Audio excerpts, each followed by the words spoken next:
Bueno, Estarían faltando 4 o 5. 4 o 5, sí. Sí. Vamos a ver si si se suman. Pero, a ver, 10:04. Bueno, 10:05, arrancamos, falta un minuto. Buenos días a todos los que se han ido sumando. María Rosa, ¿cómo estás? Hola, buen ¿Todo bien día. ahí, Otto? ¿Todo bien? Qué lindo verlos. ¿Cómo han pasado estos días? Algunos fueron retiro de jóvenes, no sé si alguno de acá fue. Parece que estuvo bueno. Eh, y mientras tanto, Hijos, hijos solamente. ¿perdón? No, mis hijos fueron, digo, yo no. Ah, tus hijos. Sí, sí. Sí, mi hijo también. Ahí anduvieron. Buenos tiempos, buenos tiempos. Bueno, retomando un poco todo esto, un poco las dos sesiones anteriores estuvimos viendo cómo el Señor dio a sus discípulos instrucciones para la misión, donde había un condimento importante en que estuvieran con Él. Al estar con Él, no solo tenían la impresión visual de lo que Él hacía, sino que tenían el impacto de su persona y del obrar de Dios. Y en ese caminar juntos, en ese recorrido juntos, llegó el día que el Señor los manda a hacer ellos, en equipos de a dos, al principio, todo lo que le habían visto hacer a Él. Los envía, les da el respaldo, les da la autoridad, los capacita, de tal modo que ellos vuelven y dan testimonio y cuentan, ¿no?, las maravillas de Dios que han visto, al sanar a los enfermos, al echar fuera a los demonios, y el Señor les recibe, ¿no?, el testimonio y les dice: no se alegren tanto de las manifestaciones del poder de Dios, sino más bien de que sus vidas sus nombres están escritos en el libro de la vida, en el reino de los cielos. Así que el Señor nos pone ese, ese punto, ¿no? Nos movemos, nos manejamos con su autoridad, en su palabra, pero hay un valor importante en saber que nuestras vidas están guardadas para el Señor, así como también las de los que vengan a sus pies. Así que vimos desarrollarse los primeros grupos y las primeras comunidades, unos primeros 12, luego unos 70, luego unos 120, eh, y, y allí fuimos viendo, ¿no?, de qué manera podemos tomar de la escritura algunos principios para el funcionamiento de los grupos en las casas. Es un potencial de enorme valor poder tener una casa abierta para el Señor, para recibir a alguien por quien orar, recibir a alguien por quien abrazar, a quien dar de comer, a quien enseñar la palabra del Evangelio, así como también nosotros alguna vez fuimos recibidos en algún hogar y de esa manera el reino crece y la palabra se extiende. Ahora la propuesta para este tercer sábado y último sábado es seguir un poco este recorrido de estos grupos que crecieron hasta transformarse en lo que ya conceptualizamos como iglesia, ¿no?, como comunidad. Excede a un grupo. Puede ser, un grupo es una expresión de iglesia y puede ser que en alguna localidad haya solamente un grupo, pero los grupos crecen, se multiplican, hay distintas casas y hay un ámbito para la expresión comunitaria de la iglesia. Entre paréntesis, la iglesia es del Señor, es la idea, es el proyecto, es el anhelo de Jesús. Él dijo: edificaré mi iglesia, ¿no? Y como ya hemos dicho vez pasada, el final de la historia es las bodas del Cordero, donde estamos presentes no tanto desde nuestra individualidad, sino conformando la iglesia. Si ustedes leen Apocalipsis ahí al final, allá dice el Espíritu y la Iglesia dicen ven, y le dicen ven al Señor Jesús glorificado. Así que tenemos todo este llamamiento al compromiso y a la capacitación y a la acción que nace desde un encuentro personal, pero en la medida que respondemos, el Señor nos va involucrando en ámbitos que exceden a lo personal. Entonces nos introduce a un vínculo de discipulado y nos conduce luego a trabajar en equipo, a formar grupos y finalmente a ser parte de una comunidad. La idea un poco que tiene el Nuevo Testamento de la comunidad es una comunidad viva, una comunidad con funcionamiento corporativo, una comunidad donde cada uno de sus miembros da y recibe, por decirlo de alguna manera, y entiéndanme, permítanme los términos, pone algo y se lleva algo. No hay en el Nuevo Testamento una comunidad donde todos ponen y uno se lleva todo, y tampoco hay una comunidad donde uno solo pone todo y los demás se lo llevan. Y eso, a mi modo de ver, es una lucha y una tentación en los tiempos presentes, donde por distintos motivos, a veces por la excesiva participación de quien dirige o del grupo que dirige, y otras veces por la excesiva pasividad de las personas que asisten, se desequilibra un poco esta participación de todos los miembros y se produce algunas cosas que podemos reconocer fácilmente, pero que no están en el espíritu de las comunidades del Nuevo Testamento.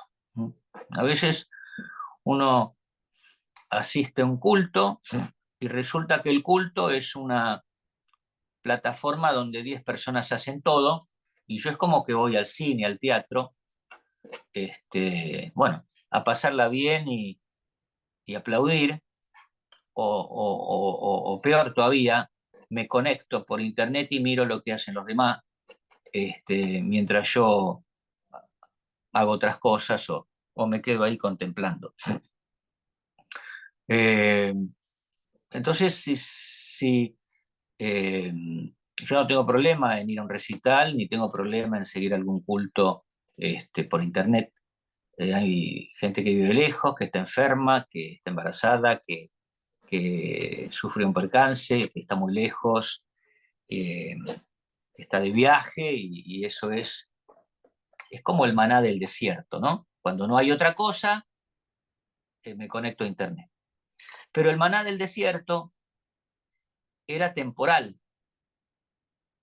Cuando los discípulos llegaron a la tierra prometida, cesó el maná, porque ellos tenían promesa de una tierra que fluía leche y miel. Entonces era tiempo de comer la miel y de beber la leche de la tierra prometida. Entonces yo creo que es tiempo de participar, es tiempo de estar, es tiempo de entender la iglesia, no de quejarse de la iglesia, de criticar a la iglesia o de hablar acerca de la iglesia, sino de ser iglesia. Pablo escribe a los Efesios, y una de las figuras más acabadas respecto de la iglesia dice que de quien todo el cuerpo, bien unido, bien concertado entre sí por las coyunturas que se ayudan mutuamente, respetando la actividad propia de cada miembro, recibe de la cabeza, que es Cristo, su crecimiento y se va edificando en amor. Fíjense cómo en 3-4 versículos tenemos la idea inspirada por el Espíritu Santo de un funcionamiento de iglesia, un lugar donde yo te ayudo a vos, donde vos me ayudas a mí, donde cada uno opera en la gracia que Dios le dio y en los dones que el Espíritu Santo le entregó, y que trabaja corporativamente y armoniosamente, todos sujetos a Cristo, y como cuerpo recibimos de Él el crecimiento y nos vamos edificando en un vínculo de amor.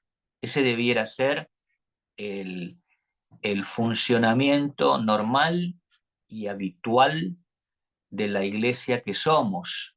¿Eh? No es un lugar que visitamos, ni siquiera que simplemente participamos, sino que es lo que somos como familia, lo que somos como comunidad, lo que somos en Dios, la iglesia de Jesucristo.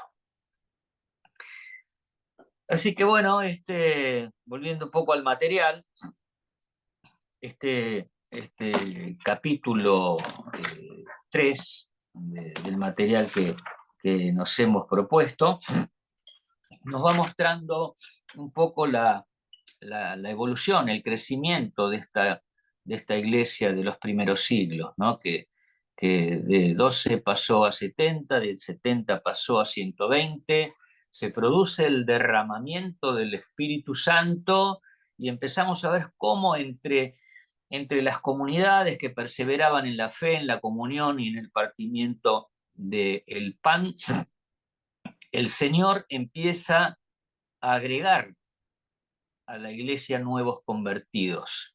Y de repente los 120 eran 3.000 y los 3.000 5.000 y los 5.000 una multitud difícil de contar.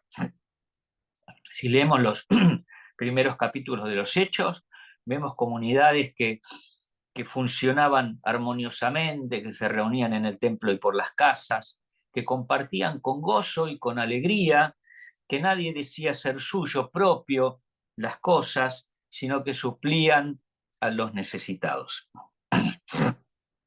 Ese compartir con gozo es algo que también les quiero dejar, ¿no?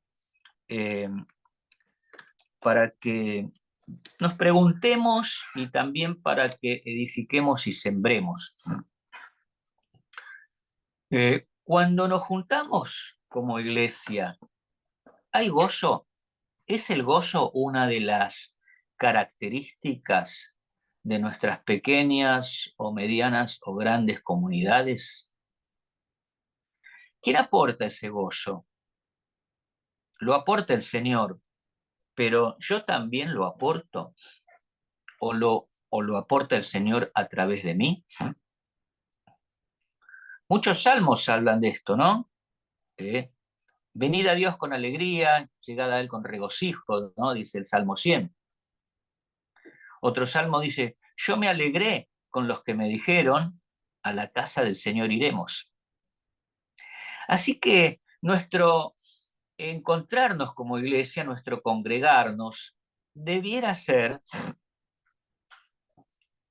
motivo de gozo y debiéramos disfrutarlo y debiéramos transmitir el gozo a los hermanos, a los viejos, a los nuevos, a los ancianos, a los niños.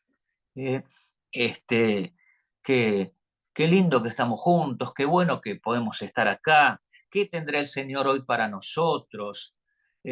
A veces se nos va la cabeza a lo que me dijo este hermano, o a lo mejor me siento, si este se sentó acá, yo me siento allá más lejos, así no nos interferimos.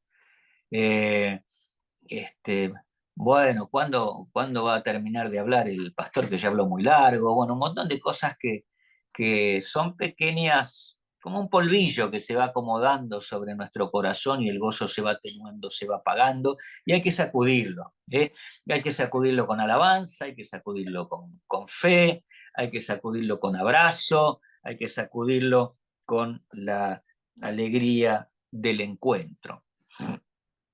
Es cierto que en estas primeras comunidades surgieron situaciones que tuvieron que enfrentar.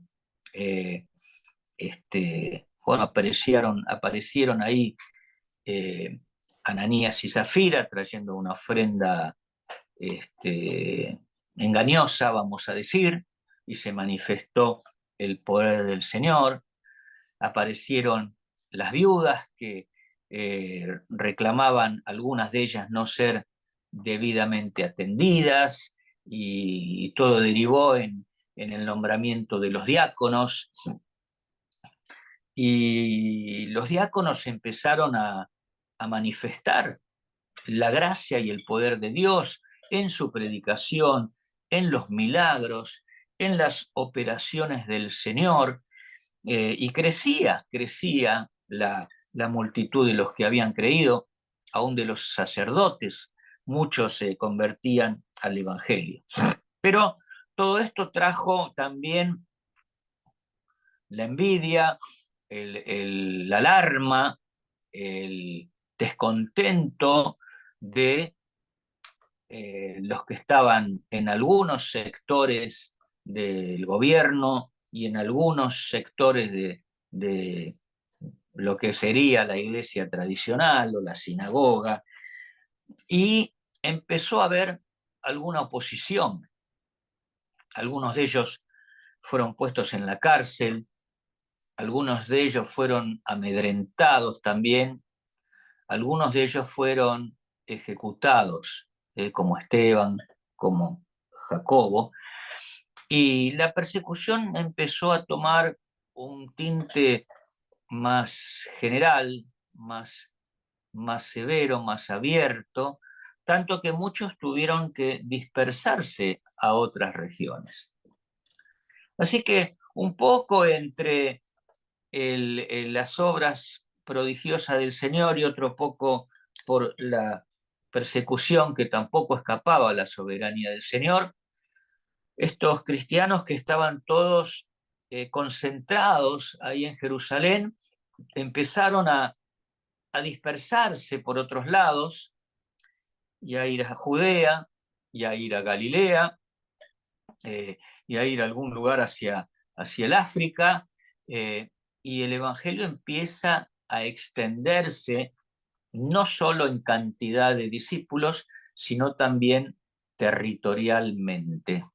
Y de alguna manera, soberana de Dios, se empieza a cumplir esas palabras del Señor: me serán testigos en Jerusalén, y en Judea, y en Samaria, y hasta lo último de la tierra. En una de esas, también por acción soberana del Señor, se convierte el perseguidor, el principal perseguidor, Saulo de Tarso, persiguiendo a los cristianos camino a Damasco, tiene un encuentro con el Señor, y el Señor lo llama y él se somete a sus pies y se convierte en el apóstol a los gentiles, a los no judíos, aquellos para los cuales en principio no estaba dirigida la palabra del Evangelio. Pero el Señor fue revelando que en su corazón estaba alcanzar no solo al pueblo judío, sino también a toda humanidad. Dios quiere que ninguno se pierda, sino que todos vengan al conocimiento de la verdad. Y él obró de tal manera en Cristo que de ambos pueblos, judíos y no judíos, derribó el muro de separación e hizo uno para conformar un solo cuerpo. Y así se va abriendo. También Pedro va a casa de Cornelio y se produce la manifestación del Espíritu antes de que Pedro diga una palabra, y se van abriendo las puertas del Evangelio hacia los no judíos. Y vemos en esta evolución, en esta expansión del Evangelio, que se van formando equipos ministeriales, así como fueron enviados a Dios por el Señor Jesús.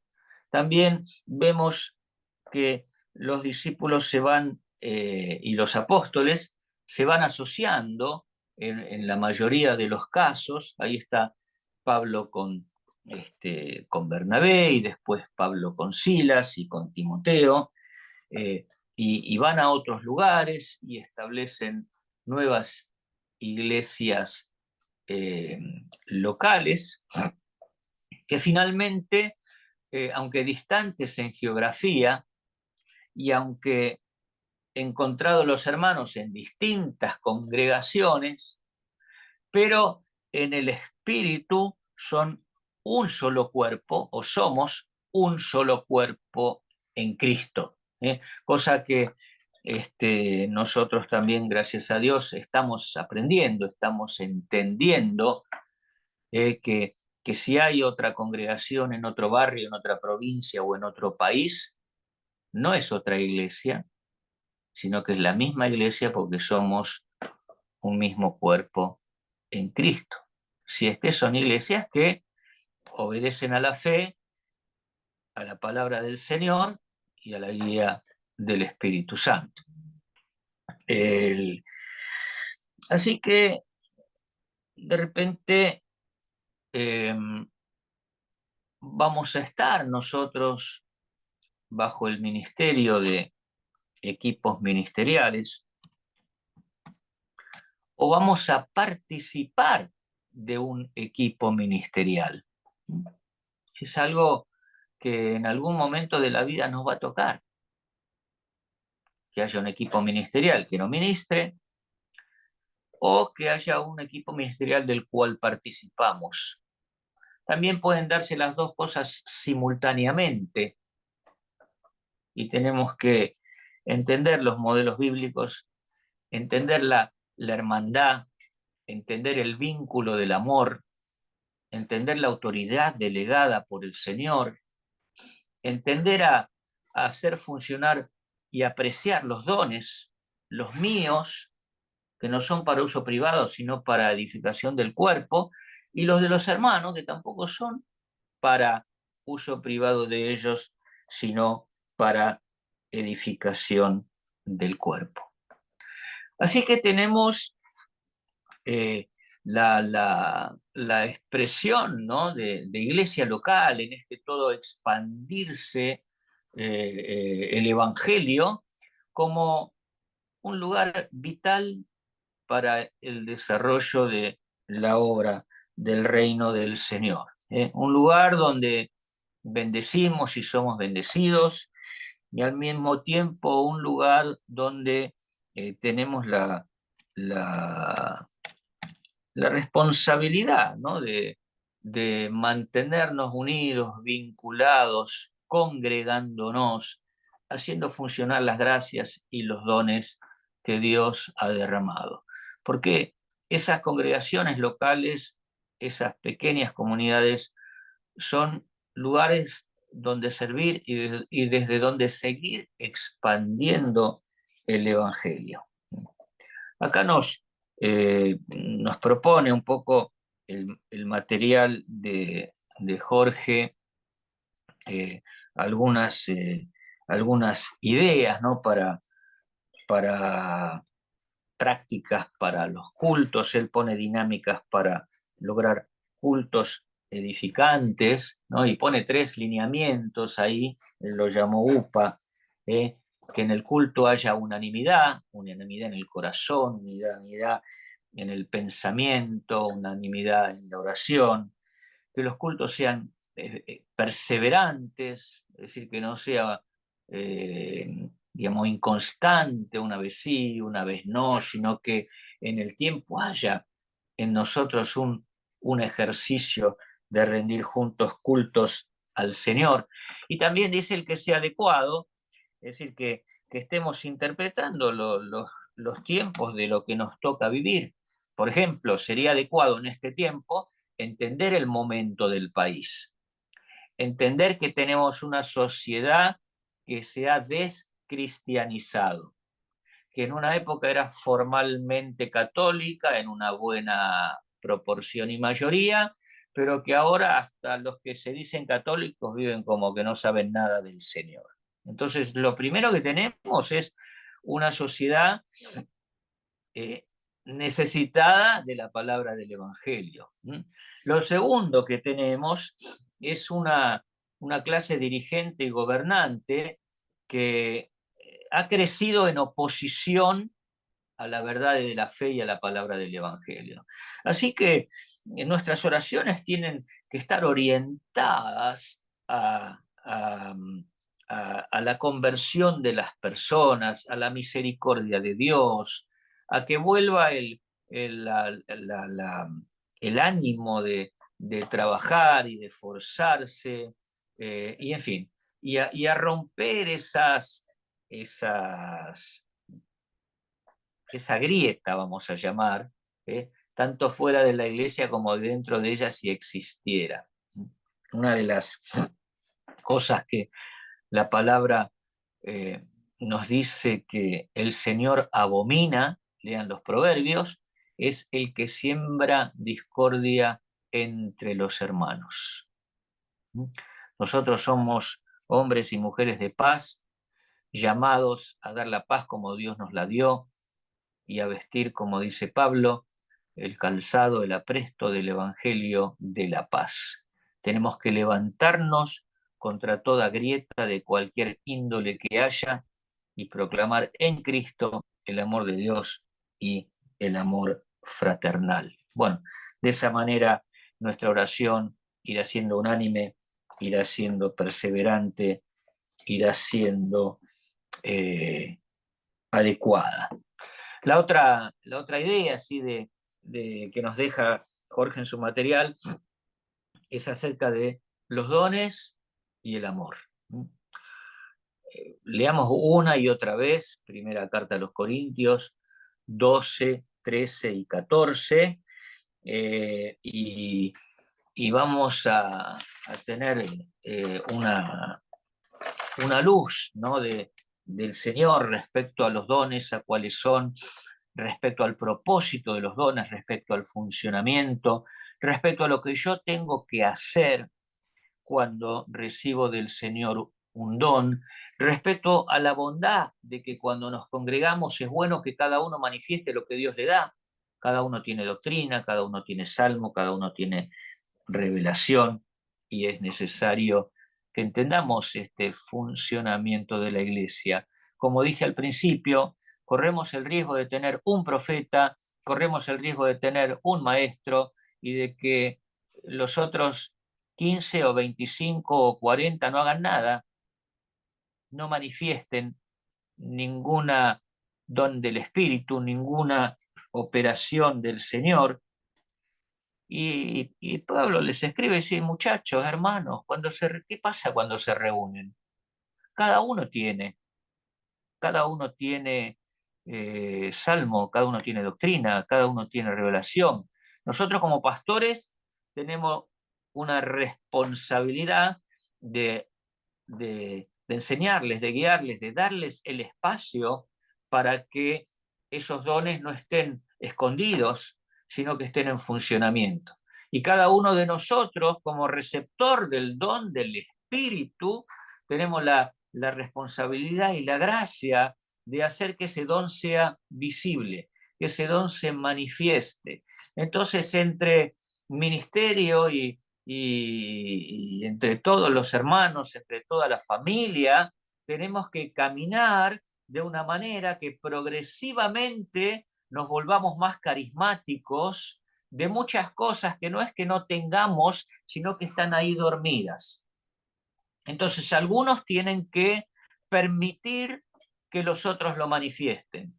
Y los que lo tienen que darse cuenta, tienen que avivarse y tienen que seguir el impulso del Espíritu para que todo esto sea notable y visible, porque en definitiva eso va a ser, como lo expresa Pablo a los Corintios, de testimonio a los que creen y a los que no creen, de manifestación del Espíritu y de los prodigios del Señor.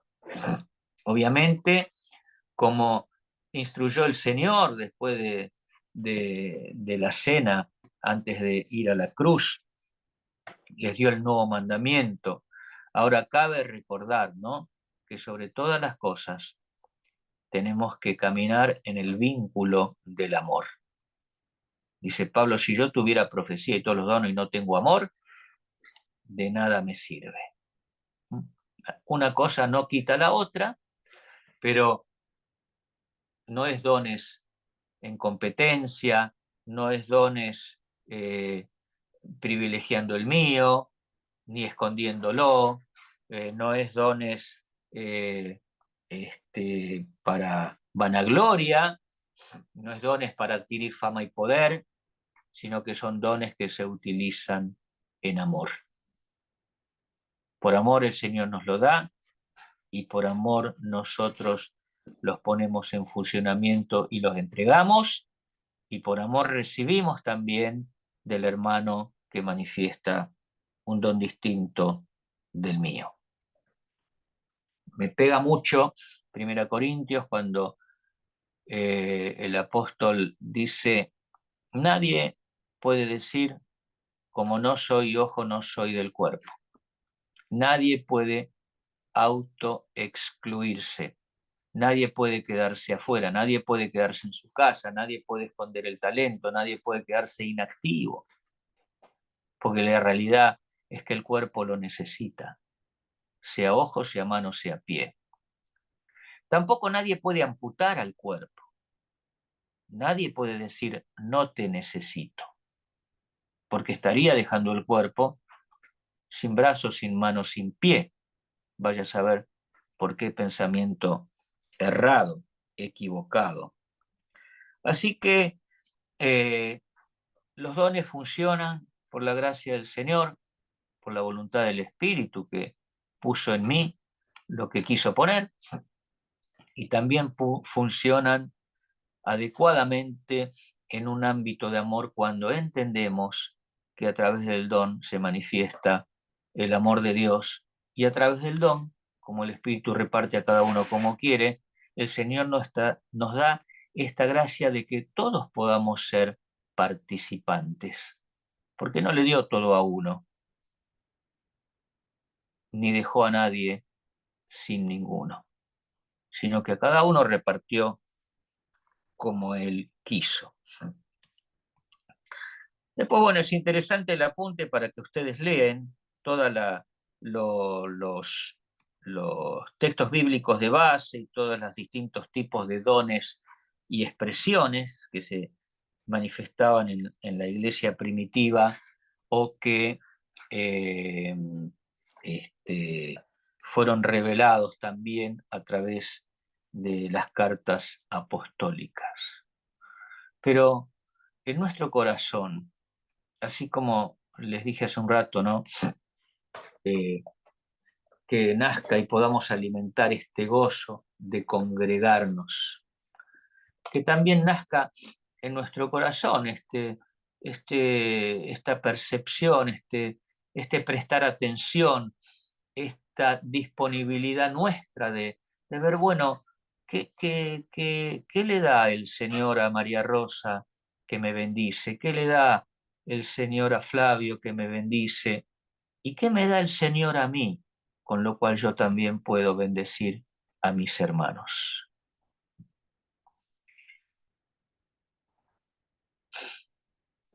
Me viene, y lo quiero leer, un salmo.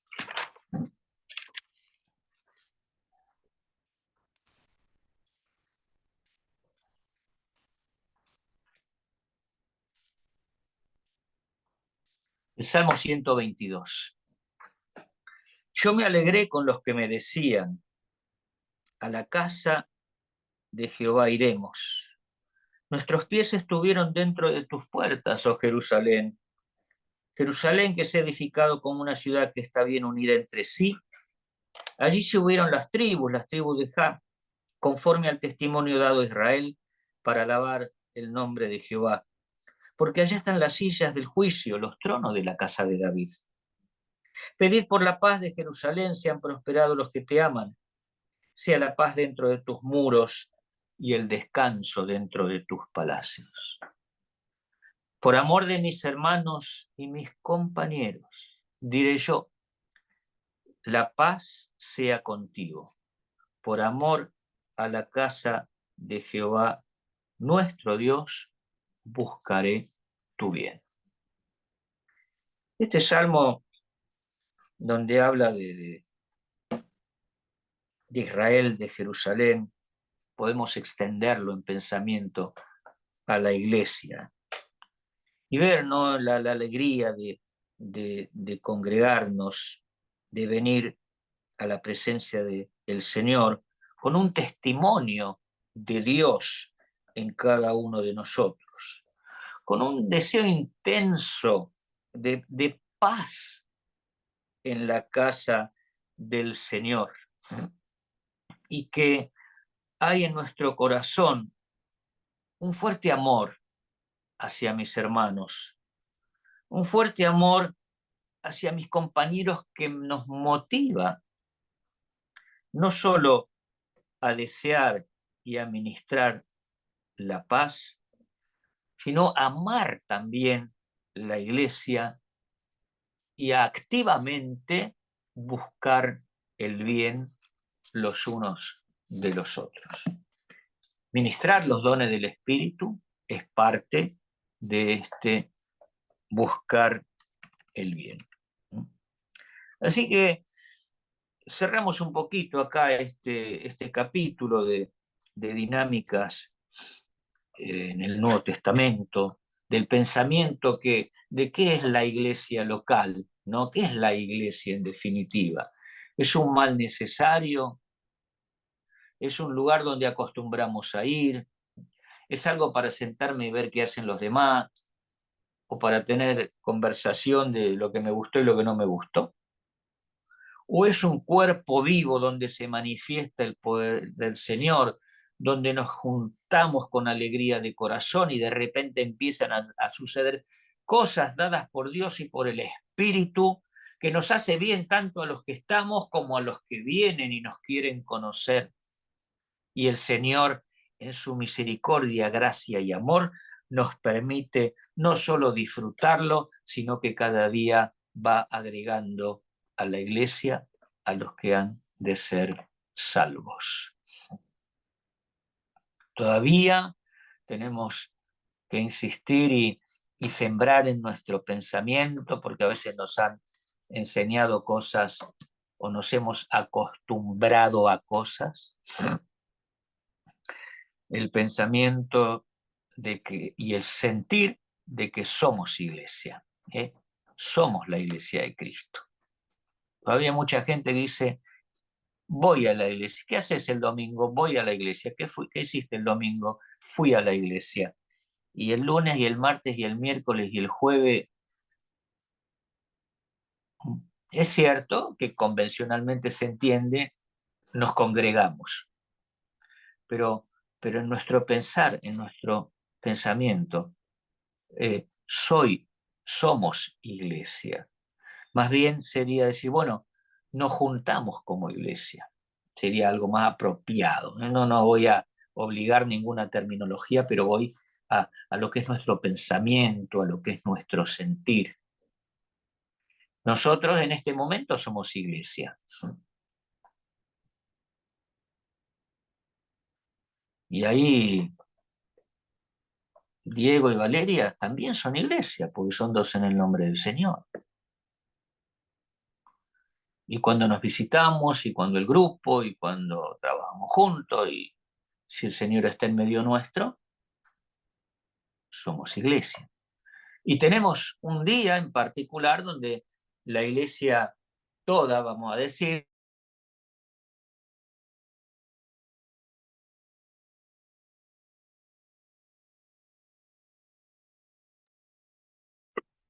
Fue arrebatado Pablo. ¿Se fue al tercer cielo? Así que todos nosotros estamos en un problema. Pero eso es la última materia del seminario, ¿sí? La última de la última es toda la parte de escatología, así que ahí vamos a saber qué pasó.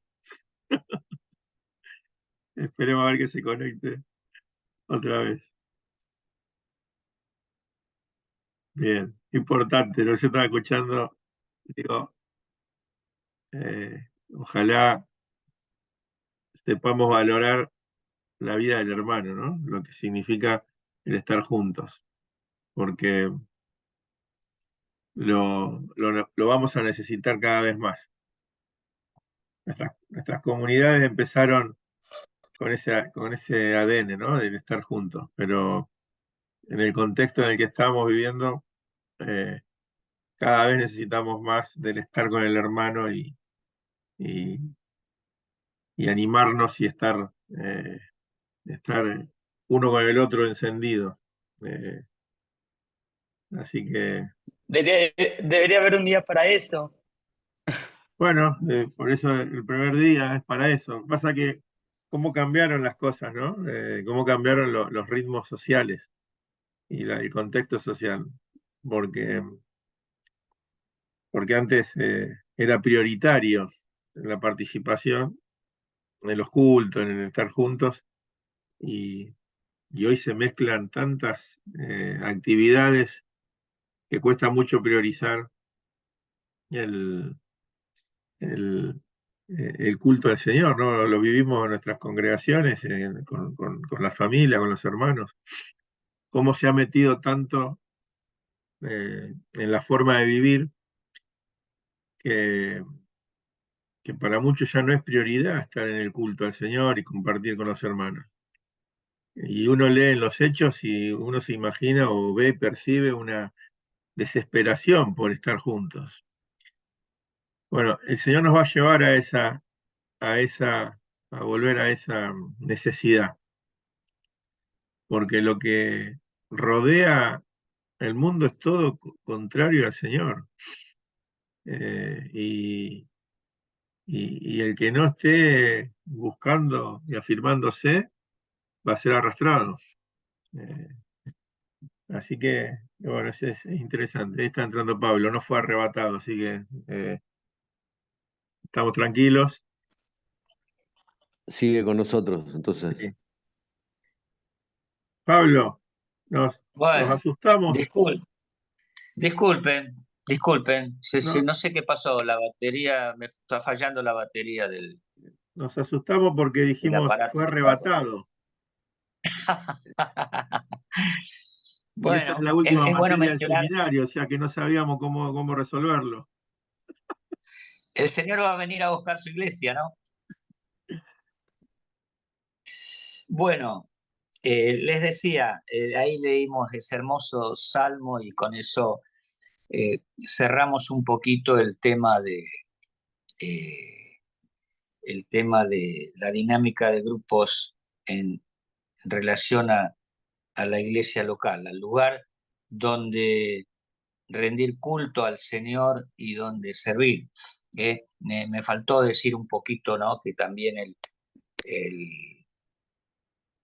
el encuentro, ¿no?, comunitario tiene un poco o mucho de sentido en cuanto a rendir culto al Señor en forma comunitaria. Bien, el último capítulo voy a dar un par de ideas nada más. Ustedes lo podrán leer, como yo les dije, tanto ahí en el apunte como en los libros, en los cuadernos de Puerta, Camino y Meta. Eh, es bueno que entendamos las pautas bíblicas que el Señor da a la hora de resolver los conflictos. Los discípulos tuvieron sus conflictos, discutían quién era el mayor, el lugar en que cada uno se iba a servir. El Señor les pedía eh, permanecer orando con Él y se quedaban dormidos. Sabían que uno lo iba a entregar y se preguntaban quién iba a ser.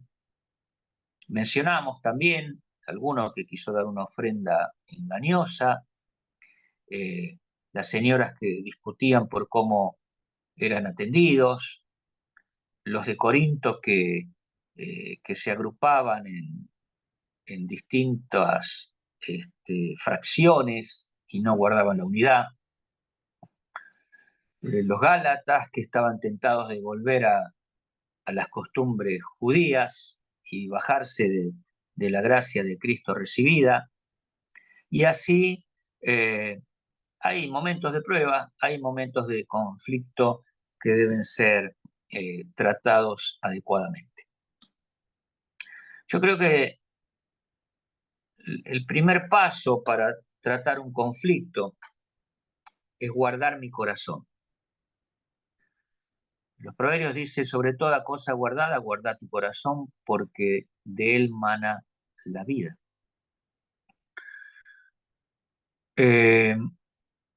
Entonces, si uno quiere pelear y otro no, no hay pelea. Si los dos quieren pelear, sí hay pelea. Cuando yo guardo mi corazón, presto atención a la palabra del Señor. Y la palabra del Señor me dice que no devuelva mal por mal. La palabra del Señor me dice que perdone si alguno me ofendió. La palabra del Señor me dice que si mi hermano tiene algo contra ti, yo deje la ofrenda junto al altar, vaya, me reconcilie con el hermano y vuelva para dar la ofrenda. La palabra del Señor me dice que no maldiga. Y así, bueno, tenemos muchos consejos en la palabra del Señor que tienen que ver con mi conducta, con mi comportamiento, con mi pensamiento, con mi corazón, con las cosas que yo me permito decir o no decir de los hermanos. Yo recuerdo alguna vez que propuse acá en mi hogar, en mi casa, con mi familia, por favor, no hablemos mal de los ausentes. Si algo tiene que decir, vayan y díganselo a la persona en cuestión, pero no hablemos de los que no están. Y en general, es un principio que el Señor nos deja, ¿no? Que si hay algo, si tu hermano peca contra ti, anda y habla con el hermano. Y hay una costumbre que tenemos, que cuando tenemos algo con alguien, no vamos y hablamos con el hermano. A veces vamos y hablamos con el pastor, a veces vamos y hablamos con nuestra esposa, nuestro esposo, nuestros amigos, nuestros pares, pero no hablamos con el hermano. Entonces ya es como que arrancamos mal para las soluciones sencillas y directas que el Señor nos pone para resolver los conflictos. Entonces yo creo que estas dos cosas primarias, el guardar mi corazón, el no devolver mal por mal, el no hablar del ausente, el no andar en chusmerío, el encomendar al Señor las causas que nos parecen injustas, y cuando sea el momento, hablar con mansedumbre, con inquietud, con gracia, preguntando a la persona, che, ¿por qué dijiste esto? ¿Vos hiciste así? Tal cosa que sucedió no me hizo bien. Bueno, lo que Dios nos dé, tratando de poner paz en el vínculo, eso yo creo que son los primeros pasos para, eh, para resolver los conflictos con los hermanos. Otro tema es que no nos asociemos para lo que está mal. Podría suceder que, no sé, que yo veo que mi hermano fuma y con mi amigo, en vez de corregirlo, voy y me junto a fumar con él. Podría suceder que alguno va al cine a ver una película indebida porque ve cosas que hacen mal al corazón y vamos juntos. Y entre los dos después nos tapamos, simulamos, nos vamos volviendo hipócritas sin quererlo, pero es lo que sucede. Entonces creo que tenemos que cuidar de no asociarnos en cosas que no ayudan, que no edifican o que traen pecados.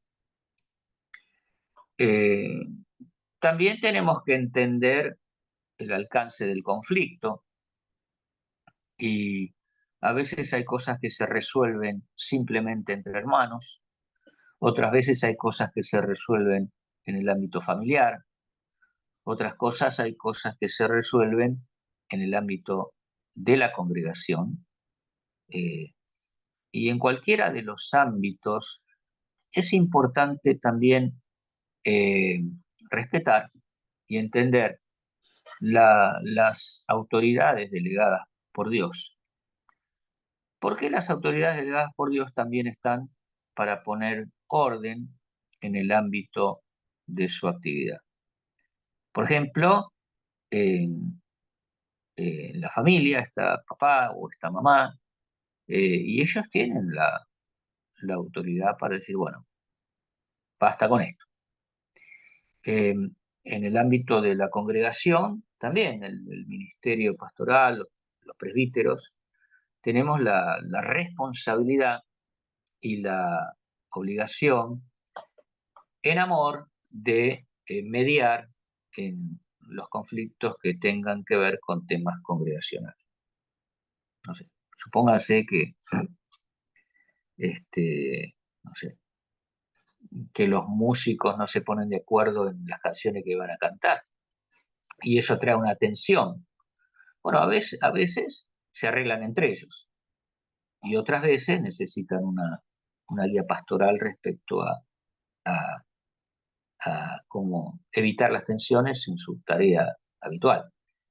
Bueno, podría haber innumerables ejemplos donde los pastores intervenimos para poner paz en el matrimonio o en el grupo, o con los amigos, o con los malentendidos, o con los ancianos, o con los niños, o con lo que se les pueda ocurrir. Pero vamos a la palabra, vamos a la escritura. Allí es donde encontramos una y otra vez de parte del Señor las pautas para entender la naturaleza de los conflictos y poder actuar espiritualmente y no carnalmente. Así que les dejo para que ustedes sigan leyendo y profundizando y orando y pidiendo gracia a Dios en este tema, pero por sobre todas las cosas, orar y encomendar a todo al Señor, porque Él es quien guarda en completa paz nuestro pensamiento y nuestro corazón. Y a partir de un pensamiento y un corazón en paz, seamos ministros de paz, ministros de reconciliación, tanto para los de afuera como para los de adentro. Bien, hasta aquí con este tema. 2 palabras con respecto a los trabajos prácticos. Leí ahí todos los trabajos que ustedes me dejaron.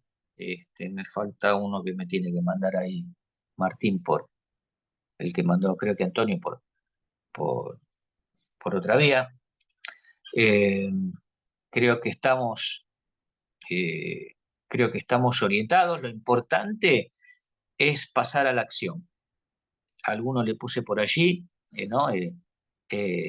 Estamos enfocados en la visión, tenemos el deseo en el corazón, necesitamos concretar, necesitamos pasar a la acción. No digo que no estén en la acción, es solo que nada más que tener las propuestas una vez y no de haberlas conversado un poco más profundamente con ustedes, no tengo conocimiento, por lo menos humano y directo, sobre el nivel de acción que cada uno tiene. Pero como pauta general, necesitamos de todas esas propuestas ir eligiendo alguna, ir asignándole un tiempo, ir asignándole una fecha, ir formando un equipo, ir nutriéndolo de oración, ir conversándolo con el pastor o con el líder del grupo, o con mi esposa o con los miembros del equipo, y manos a la obra. Esa es la razón de ser de esta materia. Dinámica. Dinámica es movimiento. Si hablamos de estática, hablamos de cosas que están quietas, pero si hablamos de dinámica, hablamos de movimiento.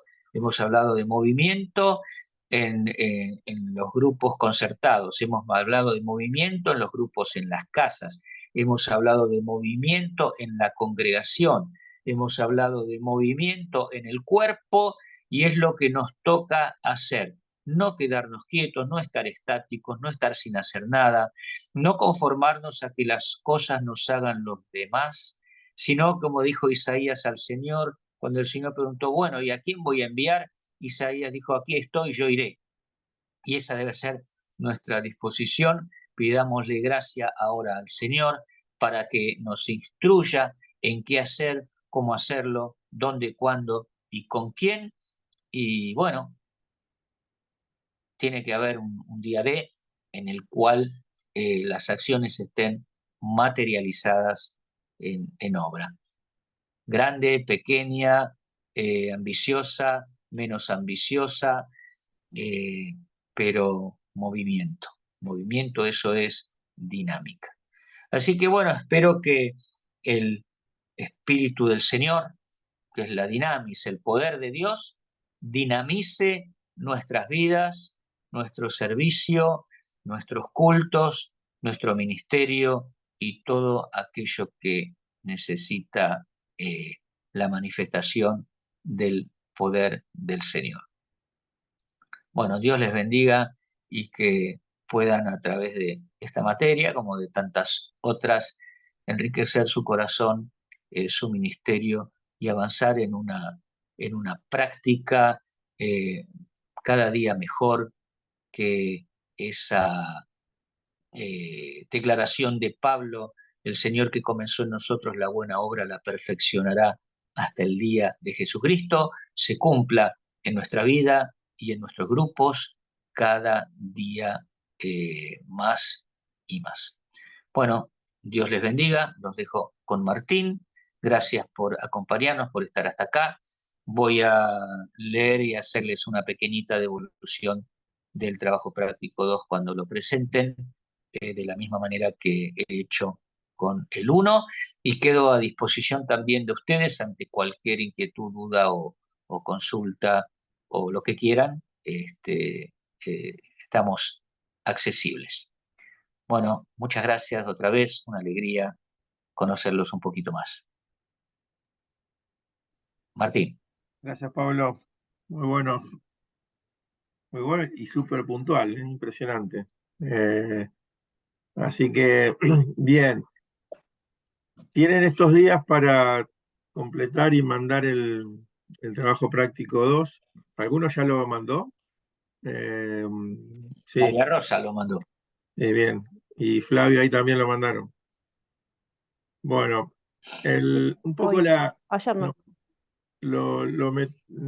hago una pequeñísima introducción, porque la materia evangelismo y misión, de alguna manera, tiene aristas que se conectan con esta materia de dinámica de grupos. Y un poco la orientación de la materia va a apuntar a eso, digamos, va a tratar de ser una continuación en algunos aspectos a lo que estuvieron trabajando este mes. Así que vamos a tener en septiembre, primero les aclaro, la materia la voy a dar yo, ¿sí? En septiembre vamos a tener dos encuentros solamente virtuales, ¿sí? El 9 de septiembre y el 23. Y va a tener un solo trabajo práctico, ¿sí? Que es el trabajo práctico final, que tiene que entregarse el 30 de septiembre. ¿Sí? En el medio no va a haber trabajos prácticos, pero sí vamos a utilizar el Classroom a modo de foro. Yo voy a tirar consignas, voy a tirar 3 consignas las 3 primeras semanas, ¿sí?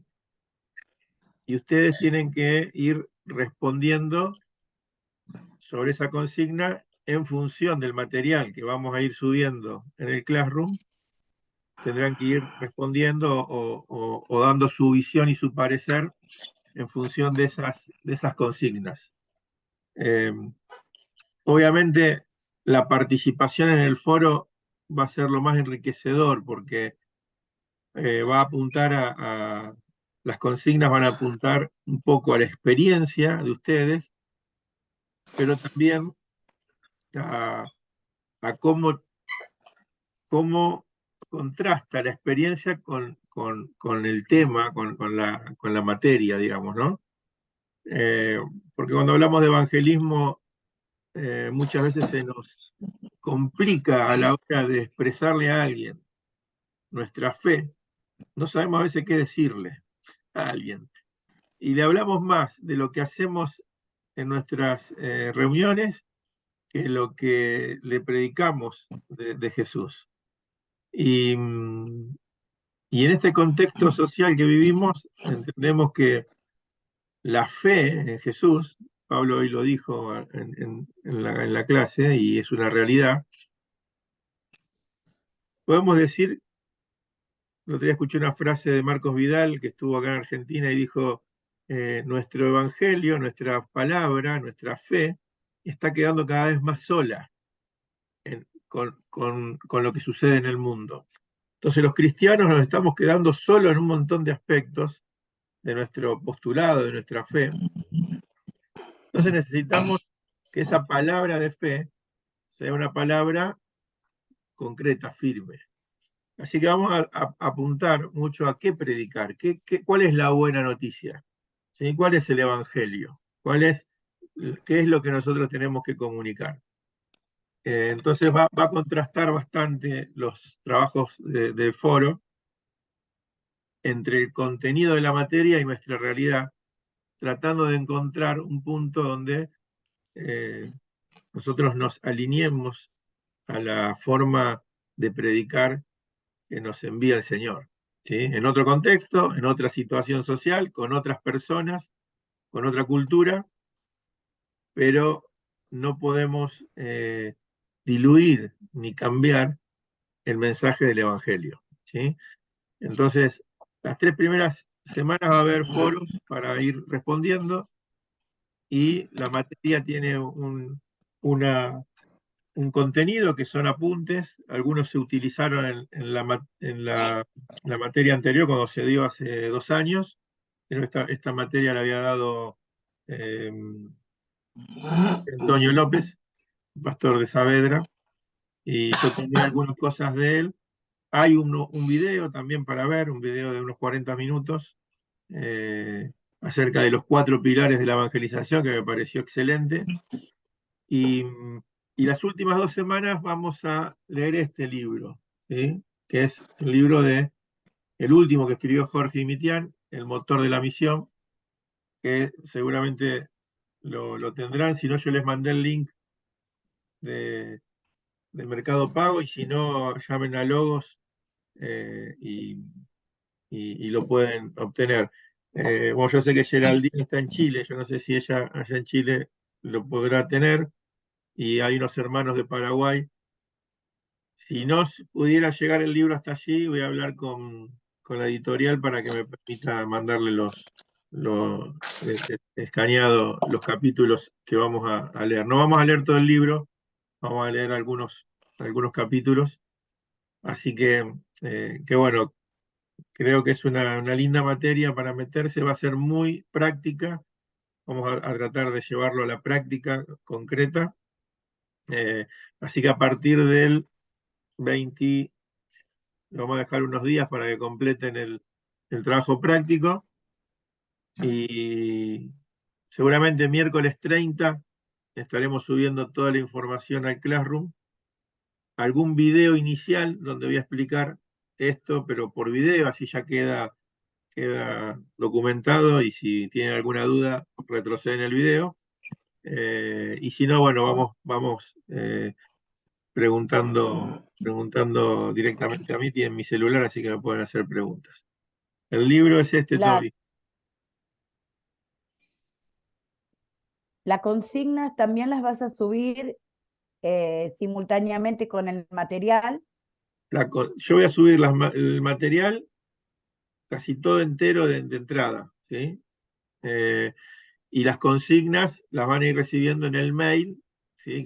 Con el cual se registraron, y ahí van a tener, va a decir foro 1, consigna y una pregunta, y ahí tienen que ir respondiendo. Lo bueno de eso es que todos van a poder ir leyendo las respuestas de todo. Es como que queda apilado una respuesta con otra, y me parece que ahí eso también es muy enriquecedor porque nos podemos nutrir de experiencias y de lo que cada uno está haciendo, ¿no? O considera. Así que bueno, tenemos unos días para terminar este trabajo práctico 2 y a mitad de semana ya arrancamos con evangelismo y misión. ¿Sí? Así que bueno. Bueno, gracias Pablo otra vez Muy bien. y seguimos en contacto. Buen sábado, Seguimos. Saludos a todos. buen Chao, fin de. chao. Chau, chau. Chau, hasta luego.